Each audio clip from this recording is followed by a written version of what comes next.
দেখো আজকে আমরা নবম শ্রেণী অধ্যায় নাম স্থানাঙ্ক জ্যামিতি অন্তস্থভাবে বিভক্তর উপরে আমরা আজকে 1-1, 2 এবং 11-2 এই অঙ্কগুলো দেখাবো। কোষে দেখি 19 পেজ 269। এখান থেকে আজকে আমরা 3টে অঙ্ক তোমাদের দেখাচ্ছি। দেখো, আশা করবো নবম শ্রেণীর প্রত্যেকে মনোযোগ সহকারে দেখতে থাকবে। দেখো, প্রথমে 1 নম্বর প্রশ্নে দেওয়া আছে 6 - 14 এবং -8 10। এখানে দুটো বিন্দু আমরা দেখতে পাচ্ছি।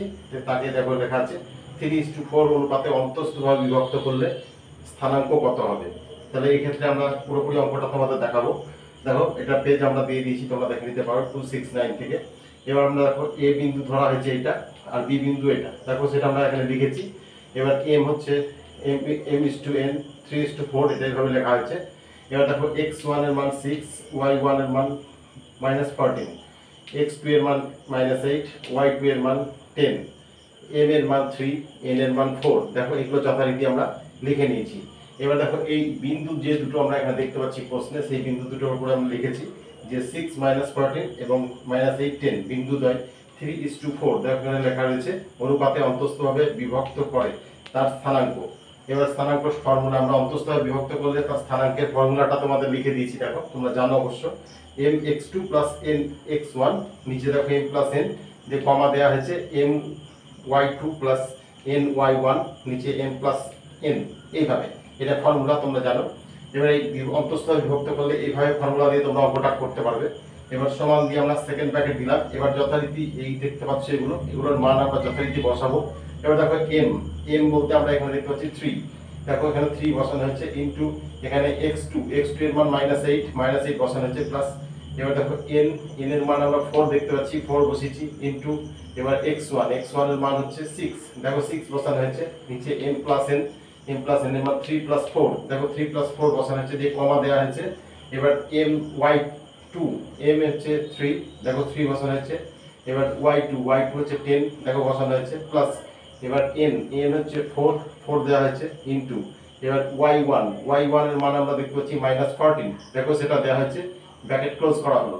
এবার দেখো সমান দিয়ে আমরা ফার্স্ট ব্র্যাকেটের মধ্যে রাখবো। এবার 3 এর সঙ্গে -8 গুণ করলে -24 প্লাস 4 আর 6 গুণ করলে +24, নিচে এই দুটো যোগ করে আমরা 7 পেয়েছি দেখতে পাচ্ছ।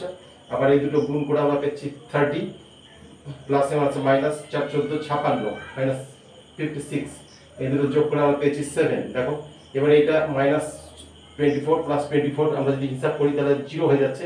24 থেকে 24 বাদ দিলে 0/7, এটা হয়ে গেল 7, 0/7। আর -56 থেকে 30 মাইনাস করলে হচ্ছে -26/7। এটা অবশ্যই তোমরা করে নিতে পারবে, এইভাবে আমরা লিখে দিলাম। এবার 0/7 মানে 0 আর -26/7, এইভাবে আমরা অন্তস্থভাবে স্থানাঙ্কটা তোমাদের দেখিয়ে দিলাম। একইভাবে দেখো 2 নম্বর প্রশ্নটা 1-2, এখানে দুটো বিন্দু দেওয়া আছে 5 3 আর -7 -2, 2:3 অনুপাতে অন্তস্থভাবে বিভক্ত করলে তার স্থানাঙ্ক কত হবে। ঠিক আগের মতোই এটা আমরা সরাসরি তোমাদের দেখাচ্ছি। দেখো এবার এই বিন্দু দুটোকে আমরা মান এখানে ধরে নিয়েছি। দেখো m/n এটাকে 2:3 দেওয়া আছে। এবার x1 এর মান 5, y1 এর মান 3, x2 এর মান -7, y2 এর মান -2। দেখো সেটা এইভাবে লেখা হয়েছে, m এর মান 2, n এর মান 3, এইভাবে এটা আমরা লিখে দিয়েছি ঠিক আগের মতোই।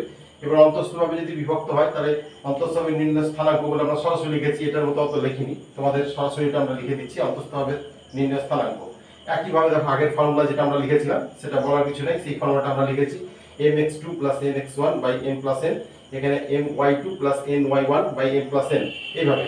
এবার দেখো এইগুলোতে আমরা মান বসাচ্ছি, যথারীতি মানগুলো আমরা এখান থেকে পেয়ে যাচ্ছি। সরাসরি আমরা তোমাদের মানগুলো বসাচ্ছি। mx2 এর মান 2 × 7, এটা mx2 এর মান এটা। এবার প্লাস এবার nx1 এর মান 3, x1 এর মান 5। দেখো সব তোমরা এখানে পেয়ে যাবে, অবশ্যই পেয়ে যাচ্ছে তোমরা। এবার দেখো এখানে আমরা লিখবো, এবার নিচে লিখবো m + n মানে 2 + 3, দেখো সেটা এখানে লেখা আছে। এবার এখানে my2 m এর মান 2, y2 এর y2 এর মান হচ্ছে -2, দেখো সব এখানে আছে। প্লাস এখানে আছে ny1 n এর মান 3, y1 এর মান 3। এবার m + n 2 + 3, এইভাবে সেকেন্ড ব্র্যাকেট ক্লোজ করা হলো সমান। এবার -14 এখন +15, এইভাবে দেওয়া হলো। এই দুটো যোগ করে 5 নিচে দেওয়া হলো। এবার -4 + 9, এইভাবে দেওয়া হলো। এই দুটো যোগ করে নিচে 5 দেওয়া হলো। ইকুয়াল টু দেওয়া হচ্ছে 15 থেকে 14 বাদ দিলে 1, 1 এর 5, আর 9 থেকে 4 বাদ দিলে 5, 5 এর 5। তাহলে এইভাবে আমরা 1 এর 5 লিখবো, 5/5 মানে 1, 1/5 1। এটা হলো অন্তস্থভাবে নির্ণয় স্থানাঙ্ক। এবার আমরা চলে আসবো 11 2 নম্বর প্রশ্নে। দেখো লেখা আছে a বিন্দু 1 5 b বিন্দু -4 7 বিন্দুদ্বয়ের সংযোজক সরলরেখাংশকে p বিন্দু অন্তস্থভাবে 2:3 অনুপাতে বিভক্ত করলে p বিন্দুর ভুজ কত।